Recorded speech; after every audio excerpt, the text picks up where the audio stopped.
How to use the Dyslexia ruler in Helperbird. Click the Helperbird icon. Go to Dyslexia ruler. Click the toggle next to Dyslexia ruler to enable.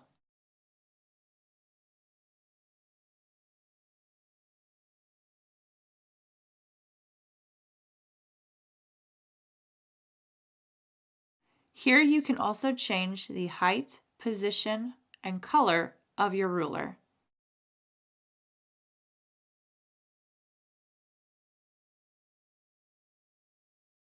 Use the sliders to change the height and position of your ruler.